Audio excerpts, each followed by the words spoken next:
So we just got a ton of new Marvel Tokon news, and I'm not gonna lie, the game looks amazing. I went through the gameplay introduction and somehow found a way to narrow it down to the 5 things I'm most excited about in Marvel Tokon Fighting Souls. Alright, so first we got Dr. Doom doing his best Urian impression. Dr. Doom Urian? Doom is my favorite Marvel character, so seeing him have something in common with one of my favorite fighting game characters of all time got me instantly hyped. It looks like he has some type of Aegis Reflector install super. This has to juggle. If this gets a juggle, this is the first thing I'm taking into the lab. Day one, I have to see the set play with this move. This move looks sick.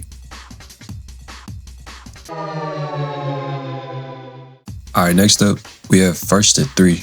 The current batch of fighting games can be extremely volatile, and just off first impressions, it doesn't look like that's stopping with this game. So I'm hoping this is the devs realizing preemptively that they have something high octane on their hands. I'm also a fan of longer sets both as a player and a viewer, so this is a welcome announcement for me personally. Unique character designs and mechanics. The team has been vocal about having the flexibility to come up with unique interpretations of the characters. We already have Mecha Iron Man who looks sick, but I think overall the most exciting thing about this game is the character potential. There are so many cool characters in the Marvel universe, and I'm excited to see how they work in this game. It seems like the team is uniquely positioned to be able to interpret these characters in a way that we haven't seen before.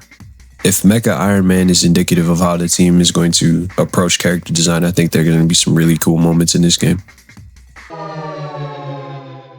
This game features a unique mechanic that requires you to gather your teammates by doing things like landing throws, triggering wall bounces, and having good corner pressure. That sounds really fun and has the potential to add a lot of strategic layers to gameplay. I've already seen it be a bit polarizing, but I think it sounds really cool. And I'm hoping to create some solid opportunity to mind game your opponent. I like the idea of being in a situation where your decision making is weighted by the need to gather your teammates. I think it's an interesting take on tag fighters that, to my knowledge, you haven't seen yet. This game seems to borrow a lot of what makes Grand Blue, in my opinion, a really good fighting game. I'm excited to see some of the mechanics carry over into a game more in line with my own personal interests. Grand Blue found a really nice solution to simplified inputs that serves both types of players really well.